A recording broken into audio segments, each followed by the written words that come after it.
Euh, donc, vous vous souvenez que lorsque Rabba Baroula venait justifier, tenter de justifier que l'expression de la Mishnah, Shavé Kesef, désigne l'immobilier, c'était parce que il fallait entendre au travers de cette expression Shavé Kesef, ce qui vaut de l'argent, plutôt Davar Hachavé Kol Kesef, la chose qui vaut tout l'argent, avec le sens qu'on avait donné, ce qu'on avait expliqué, que ce qui vaut tout l'argent, même au-delà de ce qui en principe ne vaut pas, c'est-à-dire le lave de Onaa, l'interdiction de Onaa, la marche excessive, qui signifie que ça ne vaut pas autant si la transaction elle a été démesurément réalisée, c'est-à-dire que si le prix il a excédé d'un cinquième la valeur, on repart dans les histoires de comment appréciation et compagnie, donc ça contrarie la transaction. Par contre, l'immobilier, lui, qui n'est pas soumis justement à cette règle de Onaa, avec le bémol que Tosfot rapporté qu'on a vu, c'est donc l'immobilier qui est visé par cette expression-là, avec SF, qui vaut l'argent, dans le sens de ce qui vaut tout l'argent. Et on s'était arrêté sur l'objection de l'Agmara à cette proposition-là, qui était Avadim Veshtarot Nami, Enna Henonaa. Mais les Avadim, les esclaves, et les Shtarot, c'est une Mishnah dans Bava Metzia, hein. Les Avadim et les Shtarot, les Avadim, et donc les contrats, les lettres de change qui seraient donc cédées, qui seraient vendues, Nami et Nenona, eux aussi ne sont pas soumis à la Onaa. Dans la même Mishnah, on parle des Karkaot et des Avadim et des Shtarot qui ne sont pas sujets à la Onaa. Donc, comment peux-tu affirmer que le Shavek SF, il désigne l'immobilier parce que Shavek SF, c'est ce qui ne serait pas soumis à la Onaa, mais ce qui n'est pas soumis à la Onaa, ce n'est pas exclusivement l'immobilier, c'est aussi l'Avadim et les Shtarot. Suite de la Gemara, et là, Amaraba Baroula, et là seulement, donc ça vient faire, on laisse on abandonne ce qui avait été proposé juste ce qui vient d'être proposé, en l'occurrence que Shavek SF, ça désigne les biens qui ne sont pas concernés par la ONA. Et là, Maraba Baroula, seulement il a dit Rabba Baroula, donc autre proposition. Le Shavek SF, il fait référence à Davar Anikne Bekesef, à ce qui est acquis avec de l'argent, à ce qui peut être acquis avec de l'argent. Alors là, je vous rappelle que Minatora Maot Konot. Minatora, d'après la Torah, Maot, les pièces, l'argent. Ça réalise le kinyan. C'est valable comme moyen de kinyan. Maintenant, les chachamim, ils ont en principe neutralisé le kinyan au moyen de l'argent à cause de la fameuse xéra Shema Nisrefu Chitecha Ba'alia, de peur que le vendeur il s'adresse à l'acheteur et qu'il lui dise, tu sais, la récolte de blé que tu m'as acheté, que je t'ai vendu, et qui était donc encore dans mes silos, encore dans mes entrepôts à moi, ben, manque de bol, mais hier soir, ça a brûlé. Ok, il y a eu un incendie, il y a eu un dégât des eaux, je ne sais quoi. Mais bon, c'est ton problème, puisque toi, tu m'avais payé, donc c'était ton blé à toi. Pour qu'il n'y ait pas ce genre de... on se retrouve dans ces situations-là, où si le kinyan était réalisé avec l'argent, mais que la marchandise, elle n'avait physiquement pas été livrée, déplacée, en tout cas, qu'il n'y avait pas une action exactement qui avait été opérée sur la marchandise, c'est pour ça que les Chachamim, ils ont en général neutralisé l'argent comme étant un moyen de kinyan. Pas dans tous les cas, hein, pas dans tous les cas. Aïcha Niknet Bekesef. La femme, d'accord, les Kiddushin, première Mishnah de Kiddushin, la femme est acquise au titre d'épouse avec Kesef. Il n'y a pas que la femme d'ailleurs. L'immobilier aussi. L'immobilier, d'accord, peut être acquis avec de l'argent. D'accord, la Mishnah c'est toutes les kinyanim qui sont dans Kiddushin aussi d'ailleurs. Euh, Avec l'argent. non, non, non, pas qu'avec. Non, c'est un des moyens de Ah, kinyan. ok. Une fois que avec l'argent, ça suffit, ou il faut faire un. Ça suffit, ça suffit. Le moyen de kinyan, Dedans. transfert de propriété. Après, tu vois un shtar Non, non, pour une preuve, mais bon, tu donnes l'argent, c'est fini. ça marche. Tu peux Là, pas marcher dessus ou donne.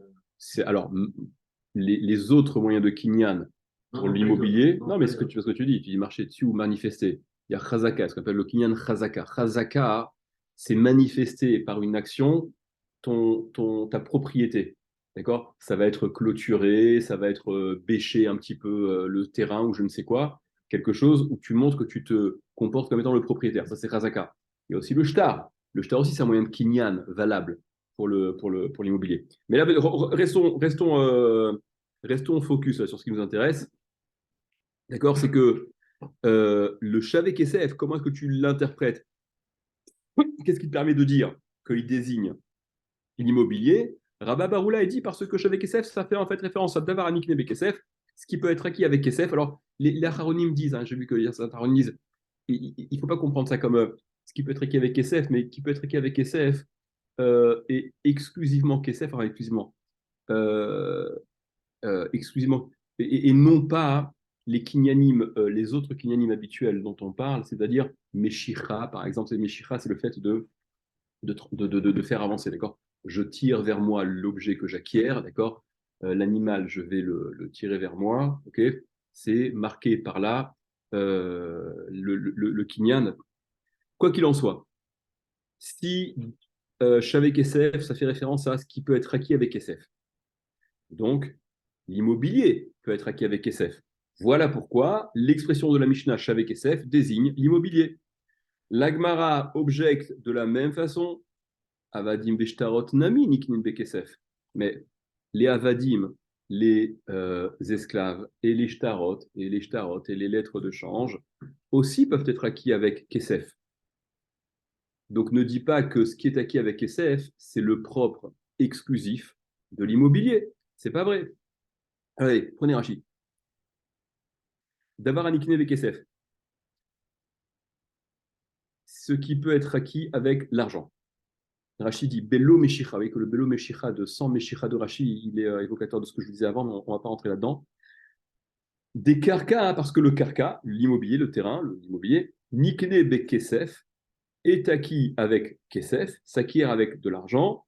Beperekama de Kiddushin, dans le premier pérec de Kiddushin, on apprend ça, on parle de ça. L'Agmara objecte Eved Nami Nikne Bekesef, mais le Eved aussi, il est acquis avec Kesef. Alors dans la Gemara, ce n'est pas marqué Eved Nami. Dans la Gemara, c'est marqué Avadim Veshtarot, les esclaves et les Shtarot. Rashi dit, Rashi ne cite dans son Dibur Matril que le Eved, que l'esclave. Rashi précise Kedekatan et Bekidushin, comme on a enseigné dans Kidushin, que donc le Eved peut être acquis avec l'argent, ça on vient de dire.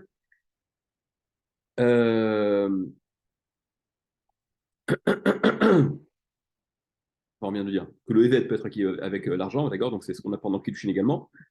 Shtarot des Niknot Bekesef, par contre, les Shtarot, qu'ils puissent, eux, ces Shtarot, être acquis Bekesef avec de l'argent, lo itpare shecha.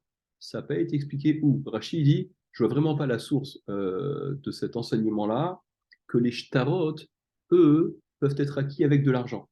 Et en effet, c'est ce que tous les Rishonim me relèvent également. Et le Rashba, je crois, le Rashba dit que, en effet, en fait, il ne faut pas lire Veshtarot, il faut lire comme Rachid dit. Seulement, pourquoi la Gemara, elle a dit Avadim Veshtarot? C'est simplement pour dire, maintenant, quand tu m'as proposé que Shavek Kesef, ça faisait référence à Davar Shavek Kol Kesef, ce qui vaut tout l'argent, ce qui n'est pas soumis à la Ona, là, je t'ai objecté, bah non, il n'y a pas que les terrains. Il y a Avadim et Shtarot aussi, qui ne sont pas soumis à Ona. Là, c'est vrai, Avadim et Shtarot. Et comme il y a cette nouvelle proposition-là, que Shavek Kesef, ça ferait référence à ce qui peut être acquis avec de l'argent, d'accord, à l'exclusion de Meshira, etc., d'après Rashi, la Gemara, elle dit, attends, ce que je t'ai objecté juste avant, hein, c'est toujours d'actualité. Alors c'est vrai que c'est pas autant d'actualité, c'est-à-dire que ça n'est pas à prendre en totalité comme ce que je t'ai objecté avant. Mais je t'avais objecté avant, il n'y a pas que les carcaotes qui sont pas soumis à Ona, il y a aussi Avadim et Shtarot.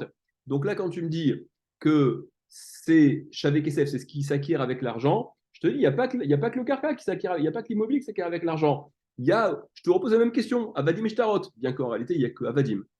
Ok, c'est simplement une précision par rapport à la version de l'Agmara. Je crois que j'ai vu ça dans le Rashba qui explique comme ça. Voilà, Tosot aussi relève le truc, hein. Euh, euh, et là, seulement, à Maravashi, donc retour à la case départ, hein, on n'a toujours pas été capable de démontrer que l'expression de la Mishnah, Shavek Kesef, comme l'a dit la Braïta là avant, elle désigne l'immobilier. Et là, Maravashi, seulement il a dit Ravashi. Shavek Kesef, Velo Kesef. Quand la Mishnah elle te dit Shavek Kesef, ce qui vaut de l'argent, hein, la Mishnah te dit par là hein, ce qui vaut de l'argent et non pas l'argent. ok, ce qui vaut de l'argent et pas de l'argent, mais je vois pas en quoi ça résume, ça, ça résume exclusivement à l'immobilier, parce que Vahane kulhu kesef minhu.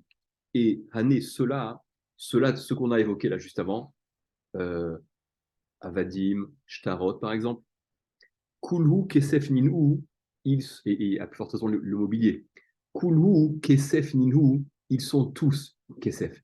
C'est-à-dire, prenez Rashi. Et là, Ravashi, seulement il a dit Ravashi. Shav et Kesef, quand la Mishnah dit Shav et Kesef, ce qui vaut de l'argent, Derhaïnu Karkaot, que ça désigne les Karkaot immobiliers, Vachi Mashma. Et ainsi, ça se comprend, ainsi il faut entendre ce que la Mishnah dit. Shav et Kesef Yishalem, donc Shav et Kesef, ce qui vaut de l'argent, Yishalem il paiera.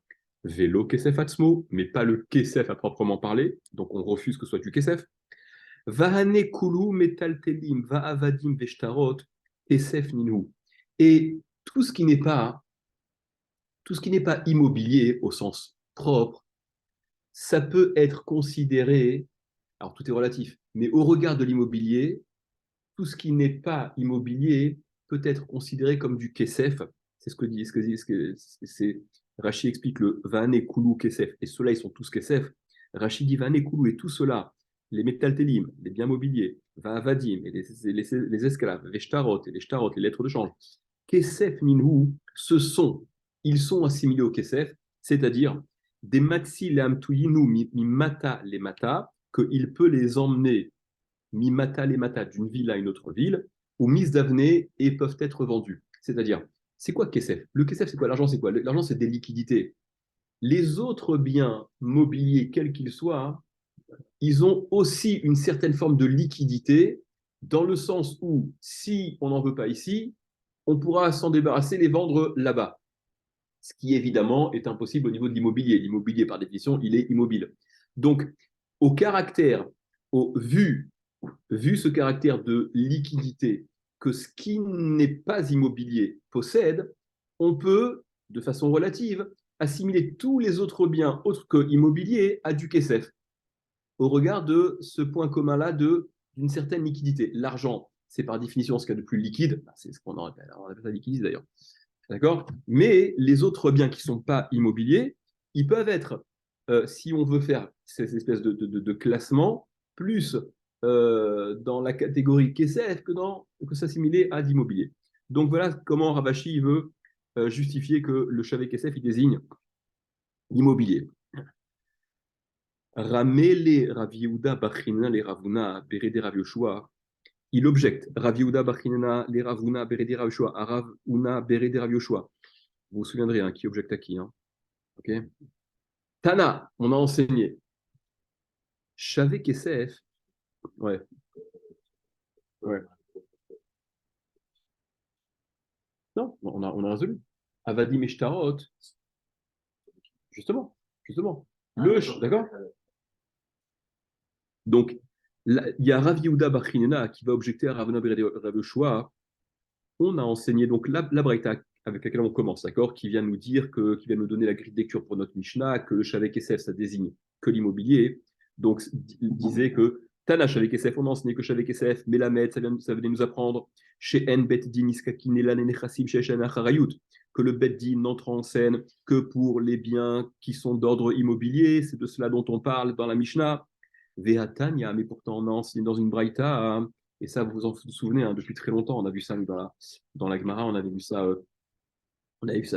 Davzaïn Amoud Aleph, ok, la Braïta qui disait Yashiv les rabot Shavek Kesef va Soubin. Vous vous souvenez du pasouk dans la Torah qui, concernant celui qui a causé un dégât avec son bord, avec son puits. J'essaie de retrouver rapidement si je ramène le pasouk Rachida dans Davzaïn. D'accord. Enfin, je vous le dis, je ne le trouve pas. Rachid, la Gemara dit, le Passouk formule que donc il devra Yeshalem Kesef, il paiera de l'argent, d'accord. Yashiv, il rendra l'ibéalav au propriétaire de l'animal qui a été endommagé à cause de son pluie. Le terme Yashiv, vous vous en souvenez, qui évidemment est redondant, il est en trop, tu payes l'argent. Si on te dit, toi qui as causé un dégât, tu vas payer de l'argent. Bah, tu payes de l'argent, ok, ça veut dire que tu donnes de l'argent. C'est quoi ce Yashiv? Tu restitues. Bah, en payant, je restitue, c'est ce que je fais. Donc cette espèce de redondance de Yashiv, il rendra la Braïta l'expliquer comme signifiant Yashiv, donc ce terme Yashiv, les rabots Shav et Kesef, ça vient inclure Shav et Kesef, ce qui vaut de l'argent, va filou soubine, et même ne serait-ce que des soubines du son. C'est-à-dire, le Yashiv, il vient ouvrir. Ça n'est pas que Yeshalem Kesef, ça n'est pas que Kesef Yeshalem, ça n'est pas qu'avec de l'argent qu'il peut payer, mais il peut aussi Yashiv rendre, il peut aller au-delà de l'argent et payer avec tout ce qui vaut de l'argent. Donc finalement, c'est complètement ouvert. Et qu'est-ce qui vaut de l'argent? Bah, tout vaut de l'argent. Tout ce qui peut être estimé comme valant, ayant un minimum de valeur, fera office de monnaie d'échange pour dédommager ce qu'on est tenu de dédommager. Va filou soubine, même si c'est du son, c'est la façon de dire vraiment des trucs presque immandables. Donc, comment se fait-il Comment se fait-il que dans notre Mishnah, on limite, et ça c'est la question de départ, vous vous rappelez, au tout début, je vous avais dit, c'est la question qui se pose, quoi. Mapitom, c'est quoi cette avamina d'envisager que le dédommagement d'une ézec ne puisse se faire qu'au moyen de biens immobiliers? Quoi, de l'argent on peut pas, et ce qui vaut de l'argent on peut pas, mais pourtant on a appris exactement le contraire, nous. Que euh, on n'est pas limité au KSF, tout ce qui est chavé KSF également, d'accord? Ouais. On a l'impression que c'est automatique, c'est-à-dire que si on accepte ce livre, donc le Bédine, il peut le saisir. Pourquoi pas? Pourquoi pas? Non, c'est que on disait dans la Braïta, je me demande même si l'intention d'Agmara, c'est pas de mettre en exergue un peu de choses. C'est que en plus du fait que on peut dédommager avec tout, Pirlal, d'accord, c'est la Torah qui te dit, hein, dans l'histoire du Mazik, le bas à la bord, etc. Alors les Mefarchim relèvent. Ne vient pas me dire que ah oui, mais c'est que pour le bas à la bord, que celui qui a causé un dégât avec le bord, que lui il peut payer avec tout. Il n'y a pas de raison de faire la différence, d'accord? C'est un Mazik. Mais Ce principe. j'adore vivre. Ça veut dire pas, c'est parce qu'on peut. Ça veut dire que la personne indemnisée ne peut pas refuser ce. Exactement. Exactement. Exactement. Maintenant, Après, les Rishonim parlent de ça, Bémet. On a vu, non, ça que. en gros, c'est ça. Okay. Ça dépend. Bon, ça dépend. Si le type il a des liquidités plutôt que d'autres, que de. Ok, voilà, mais maintenant, après la étape, ouais. La Mishnah vient de parler de ça. Elle vient de parler est-ce que le bédine peut lui saisir? La réponse est non. Non, quoi saisir? Le bédine peut quoi saisir? Quelqu'un, il y a eu un bédine. Ouais. Ils ont dit c'est vous qui avez fait le dommage. Moi, je dis non, je n'ai pas fait le dommage. Ok. Finalement, j'étais condamné que c'est moi qui ai fait le dommage. Okay. Je dois payer. Ouais. Je dis, mais j'ai pas. Est-ce que le bédine peut saisir mes biens pour le c'est payer? C'est sûr, ça c'est certain. Non, mais c'est ce qu'elle te dit la Mishnah. Quel rapport? Non, non, non, non, non. C'est que, non, non, là, ce que la Mishnah. Non, non, non, là, tu vois bien que depuis le début, on est en train de dire que depuis le début, on est en train d'expliquer que dans cette Mishnah, l'expression Shavek Kesef, elle désigne exclusivement l'immobilier. Exactement. D'accord? Ouais. Donc dans un cas de Nézek, c'est ça dont on parle, hein, dans Nézek.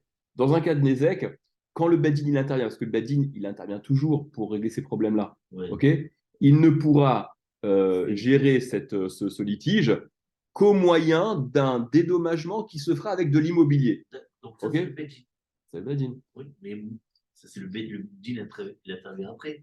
Mais moi, si moi je veux indemniser quelqu'un avec des soubines, on ne peut pas me le refuser. Donc je vois pas pourquoi c'est contradictoire. Non, bah c'est contradictoire parce que s'ils sont, je veux, on est au Bedin et je veux dédommager avec soubine. La Mishnah te dit tu ne peux dédommager qu'avec du Shavek Kesef qui est égal à de l'immobilier. J'entends. Alors? Mais la Mishnah ne parle que dans le cas où je ne veux pas indemniser que le Bedin doit saisir. On l'a vu là-bas, comme quoi, quand tu regardes la CFA, tu dis que le Bedin saisit. Qu'est-ce que tu veux dire? Tu veux dire que si le type il avait pris les devants, oui, et qu'il avait payé sans qu'il y ait besoin de faire un bet-in, ok? Alors, il y a en effet, il y a une différence à faire. Il y a des différences à faire parfois lorsque c'est lui qui prend les devants ou lorsqu'il se retrouve confronté au bet-in. Mais là, quoi qu'il en soit, il n'y a pas de raison, même si on est dans un cas de Bediavad, de posteriori, on est déjà au bet-in, il n'y a pas de raison que ce soit limité à d'immobilier. Pourquoi ce ne serait pas de l'argent? Ça semble absurde. d'accord, le Nizak, il est probable qu'il soit plus intéressé à toucher de l'argent que de l'immobilier. Pourquoi d'accord? Euh, donc, ce que je voulais dire, c'est que cette braïta, non seulement elle t'apprend que, donc au sujet du bas à la bord, qui a causé un dégât et qui est tenu de rembourser, non seulement il peut rembourser, comme la Torah le dit, avec de l'argent, évidemment, mais aussi avec Shavek Kesef, avec ce qui vaut d'argent. Et ce qui vaut d'argent, c'est quoi? Eh bien, c'est tout. C'est-à-dire que Shavek Kesef, d'accord, Shavek Kesef, et même l'expression qui est employée là-bas, Shavek Kesef, Shavek Kesef, elle ne désigne pas immobilier. Hein. Shavek Kesef, ça veut dire absolument tout. OK? Vous voyez, j'ai l'impression qu'il y a peut-être on dirait qu'il y a un peu une double question. D'une part, le sens simple, c'est que dans les Nizikines, on a appris que ça peut être dédommagé avec ce qu'on veut, même ce qui est Shavek Kesef, quand bien même c'est du Soubin. D'accord? Et puis, à part ça, en passant, je dis simplement, c'est une remarque que je fais. L'expression Shavek SF là-bas, elle désigne bien tout ce qui est Shavek SF, quel que soit ce dont on parle. Et c'est loin d'être limité à l'immobilier. Répond l'Agmara. Donc, la contradiction, elle est évidente. Vous comprenez la contradiction. Ici, le Shavek SF, il est exclusivement de l'immobilier. Et par ailleurs, on sait, et c'est comme ça qu'on travaille depuis le début, que pour les dégâts causés, on peut dédommager avec absolument tout ce qu'on veut, même ce qui est Shavek SF. Répond l'Agmara. Acha, ici, dans notre Mishnah, où c'est limité à l'immobilier. Bema yaskinan, de quoi s'occupe-t-on? De quoi s'agit-il? Beyatme. Il s'agit d'un cas où ce sont les yétomim, donc les orphelins, c'est-à-dire les héritiers de leur père, qui est celui qui avait causé le dégât. Et donc, il a causé un dégât, il était chayav de réparer, de dédommager. Il est mort avant d'avoir pu dédommager ce qu'il devait. Les yétomim sont tenus donc de solder les dettes de leur père, mais les biens avec lesquels ils sont tenus de solder les dettes de leur père ne sont que les biens d'ordre immobilier. Regardez Rachid. Attends, est-ce que la mienne, elle précise quoi ça? Regardez Rachid. Beyatme, donc juste avant le Rachid d'avant, Shavek Esef a fait le soubin. Ce qui vaut de l'argent, c'est même soubin. Alma, donc on en déduit des métal télim nami gavinan des nézikines. Que même les métal télim, on peut s'en servir pour rembourser les nézikines. C'est ce qu'on avait appris depuis le début. Pourquoi ici on limite à l'immobilier? Répond la Gemara. Ici, dans la Mishnah, on est dans un cas très particulier, c'est-à-dire lorsque on ne peut dédommager qu'avec les métal télim, ça n'est que dans le cas suivant, Beyatme, où il s'agit des yatme, des yetomim, des orphelins, des héritiers. Kaamrinan, nous disons, des ish avec les wavuhon amazik mekarkee, que s'il leur a laissé leur père à Mazik, qui a été le Mazik, qui est celui qui a causé le dégât, il leur a légué en héritage, mekarkee des immobiliers. Gavé Minayou, ils vont pouvoir rembourser de ces biens immobiliers-là. Le Nizak, celui qui a été endommagé, il pourra se dédommager de ces biens immobiliers. Aval, mais mi métal télé, des métal télim, l'eau, non, il ne pourra pas se saisir des métal télim. Des métal télé, des yatme, la mishtabde, les balrov. Retenez cette phrase, ça revient souvent, parce que les métal télim des yetomim, les biens mobiliers des héritiers, la mishtabde, les balrov, ne sont pas, Meshu Abadim, ne sont pas garants, d'accord? L'obligation, la garantie que le créancier du père a, ok, elle ne concerne pas les biens mobiliers dont disposent les héritiers. Seuls les terrains, l'immobilier qu'ils ont reçu en héritage de leur père étaient garants de leur droit de créance. Rachid rajoute un truc qui est un peu embêtant. Rachid dit, pourquoi les métal télim, les biens mobiliers des Etomim ne sont pas Meshu Abadim, ne sont pas garants des créances de leur père, des dettes de leur père, des Ikal et Memar, parce qu'il y a lieu de dire les Achar Mitatavihen Knaum.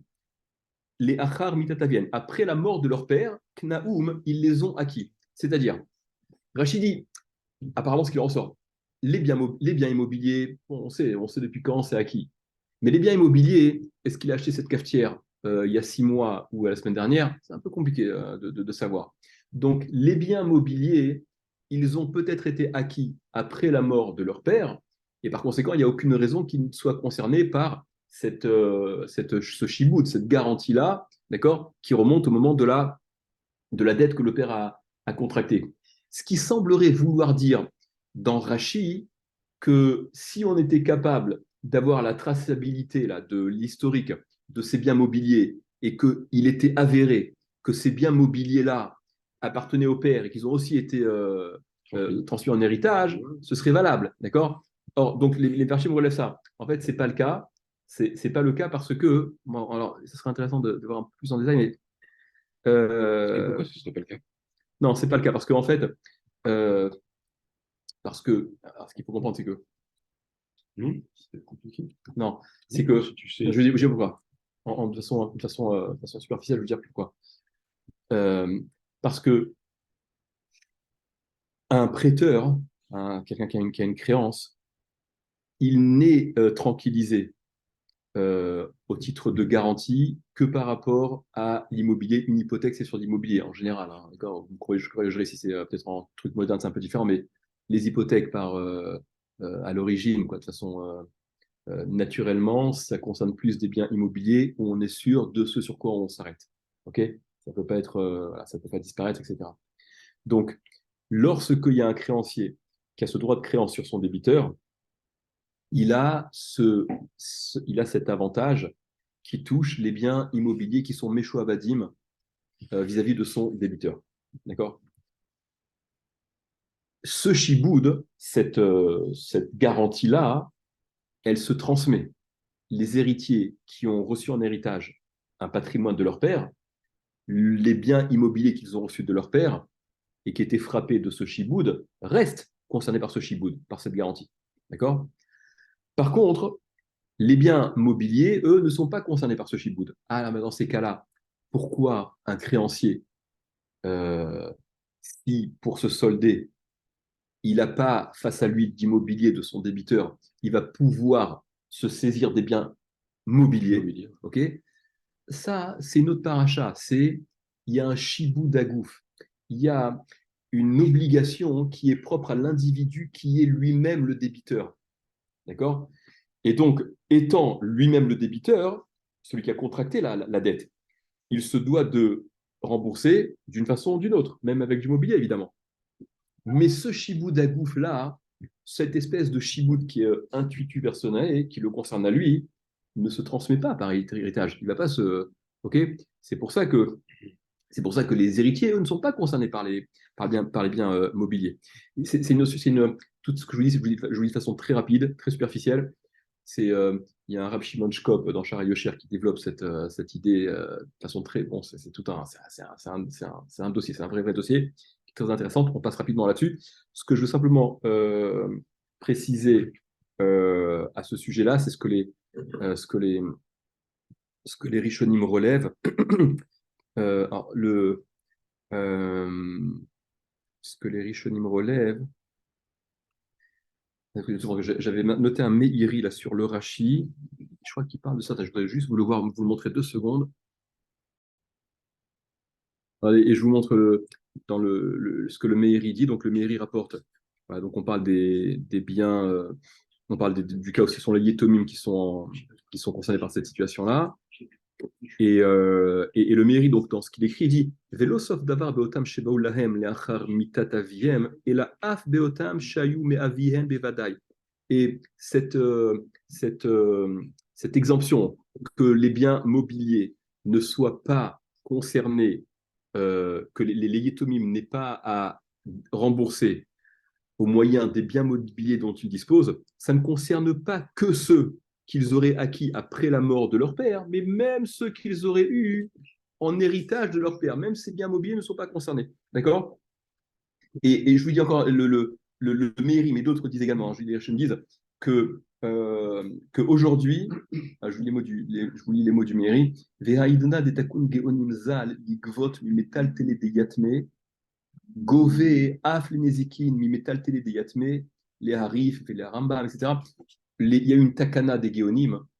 Les Géonim, ils ont institué que les biens mobiliers des Yetomim, donc les Géonim, après la Gemara, hein, ils ont institué que même les biens mobiliers des Yetomim, euh, servaient pour épurer les dettes de leur père.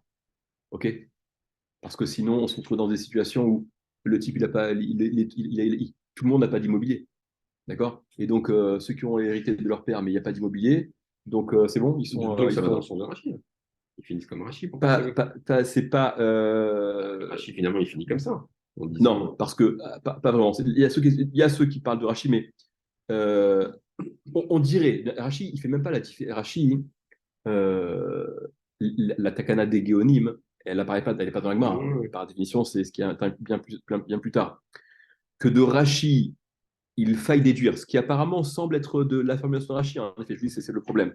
Que si on avait une certitude que ces biens mobiliers avaient été reçus en héritage, en effet, ça sent. Mais voilà, tous les méfarchim que j'ai vus en tout cas, et qui relèvent ça d'Arachi, c'est pas à comprendre comme ça. Ouais. On passe comme oui, tu avais dit pas les taux qui sont mineurs, et que donc même si on a une preuve qu'ils les ont achetés, parce que Rachid ne dit pas c'est un avant ou après, il dit qu'ils les ont achetés après, ils n'ont pas acheté avant, comme ils sont mineurs. Donc tout ce qui leur appartient à leur père, et donc ils sont méchants les objets au père. On ne veut pas entrer là-dedans. Non, ça fait trop à ça. En fait, tu vas faire quoi. Ils étaient adultes ou mineurs ou majeurs, ils ont acheté. On voit pas de ça, on voit pas de ça. C'est un principe général. Mais c'est les mineurs, généralement, quand même, pas les Là, j'ai pas l'impression que ce soit nécessaire. J'ai pas l'impression que ce soit nécessaire. Parce que si tu dis que Rachid dit absolument qu'ils ont acheté. Non, non. D'après ce que je vous ai dit, justement, je suis passé un peu rapidement là-dessus, mais parce que je vois qu'on passe 3 heures là-dessus. Mais si la raison pour laquelle les métal télim, les biens mobiliers, ne vont pas servir de moyen de paiement pour solder les dettes de leur père, c'est parce que le shiboud, il ne concernait que les biens immobiliers. Ça, c'est la garantie, la sécurité, la tranquillité que le créancier il a, c'est sur l'immobilier. Mais que, non, en général, pas un emprunteur, un prêteur, un Isaac, ce que tu veux, quelqu'un a une créance. Non, je dis que la nature du chibou, la nature de la garantie n'est pas la même. Sur l'immobilier, c'est le bien qui est concerné par ce chibout, qui est hypothéqué, qui est garant malgré lui. Les biens mobiliers, c'est pas ricoché, c'est-à-dire le débiteur, il sera saisi de ses biens mobiliers parce que en fait, lui qui est débiteur, il y a un chibou d'agouf, il est lui, tu comprends pas, c'est lui personnellement, ce que je veux dire, intuitif personnel, qui se doit de dédommager, de rembourser, de solder, etc. Mais ce truc-là, il ne le lègue pas, ça ne se transmet pas. D'accord? Donc, tu vois, juste, je regardez. Donc, l'Agmara, maintenant, regardez, l'Agmara va objecter de façon évidente. L'Agmara dit, ok, très bien, tu m'expliques que la Mishnah qui dit Shavek SF, qui désigne donc que l'immobilier, c'était très bizarre parce qu'on n'a jamais vu qu'il fallait payer qu'avec l'immobilier. On a vu qu'on pouvait dédommager avec tout, avec KSF, avec Shavek SF, etc. Ah, mais ok, dans le cas des Yetomim, on comprend parce que les Yetomim, c'est une paracha à part. Metaltelé des Yatmé, la Mishtabre, les Balchov, que les Metaltelim, les biens mobiliers des Yetomim ne sont pas, Meshubadim, ne sont pas tenus garants des dettes de leur père vis-à-vis donc des créanciers. L'Agma a dit, I beyatme. Mais alors, si on parle des Yetomim et Masefa, je te dirai la fin de la Braïta. Cette même Braïta où on a dit que le Beddin n'intervenait que pour les biens qui sont des biens immobiliers, on a aussi continué et on a dit Im Kadam Nizak, vous vous souvenez Im Kadam Nizak, s'il a précédé le Nizak, c'est-à-dire que si le Nizak, celui qui a été victime du dommage, il s'est empressé, Vetafas Metaltelin, et qu'il a attrapé les Metaltelin, c'est-à-dire que de sa propre initiative, il est allé et il a pris des Metaltelin, des biens mobiliers de ses héritiers, donc pour se dédommager de la créance qu'il avait, puisqu'il avait été victime d'un dégât. La Braïta conclut en disant Bet din govin lomehen. Le Bet din validera le remboursement de ces métal télim dont il s'est saisi. Ibeyatme, si on parle des yetomim, amai Bet din govin lomehen. Pourquoi est-ce que le Bet din va valider ce remboursement de ces métal télim? Il faudrait savoir. Si les métal télim, si les biens mobiliers ne sont pas concernés birlal, vis-à-vis des yetomim en tout cas, par les dettes que le père avait. Mapitom, comment se fait-il que si le Nizak, celui qui a été victime du Nézek, il s'empresse et voilà, il a la chance ou la possibilité ou la ruse de se saisir de ses biens mobiliers, alors bon, comme il a pris, il va être validé. Comment ça se fait? Vous comprenez la question, hein? Kede Amar Rava Amar Rav Nachman, eh bien, ça va selon, il faut comprendre. Comme ce que Rava avait rapporté au nom de Rav Nachman, c'est dans une autre Masechet, c'est un autre sujet, où il avait dit là-bas, Rava au nom de Rav Nachman, chez Tafas Mechaim. Il s'agit du cas, là-bas, dans un autre cas, qui n'est pas celui dont on parle. Mais on avait dit là-bas, on avait établi que le cas concernait, il s'agissait d'un cas où le Nizak, le créancier, il s'était saisi du vivant de leur père, des Yetomim. À Hanami, ici aussi, il faut dire que quand la Mishnah dit qu'on va valider, que le Bedin valide, si le type il s'est empressé, qu'il a saisi, il s'est saisi des biens mobiliers du père, chez Tafas Mechaim, ce serait dans un cas où il a attrapé, il a pris ses biens mobiliers du vivant, du père des Yetomim. D'accord. On parle de Yetomim, si le truc est réglé, très si bien. l'affaire est réglée. Très bien. Très bien. Alors Sébastien demande à juste titre. Si il s'en saisit du vivant du père, donc c'est plus les Yetomim qui sont dans l'histoire là. Moi, tu parles des Yetomim. Le truc s'est passé avant. Apparemment, il semble falloir dire que il s'est saisi de ça, et lorsque il y a eu cette contestation et que ça n'a pas été validé, etc., et on est allé voir le Beddin, et que là, le jugement, il s'est tenu, le père est mort entre-temps. Est-ce qu'à posteriori, on va valider le truc, ou est-ce que maintenant, les plaignants, ce sont les Yetomim, qui, eux, ne sont pas concernés pour lesquels on est en train de statuer sur des métaltélim, mais les métaltélim, eux, ils ne sont pas tenus de faire avec, ok? Et donc, est-ce que ça va remettre en cause là pour se plaindre de qui voilà. se sont servis. Voilà, c'est un cas comme ça. Les Yetomim ou le. Et donc le Beddin, il est gové ou il n'est pas gové? Alors, justement, dans un tel cas, le Beddin va être gové. Le Beddin va valider. D'accord? Les Yetomim ou le Apotropos, très souvent dans la Gemara, quand on parle des Yetomim, quand on parle de Yetomim qui sont Ktanim, des petits, des mineurs, on parle toujours avec le Apotropos, d'accord? Le tuteur, celui qui est désigné pour gérer leurs biens, etc.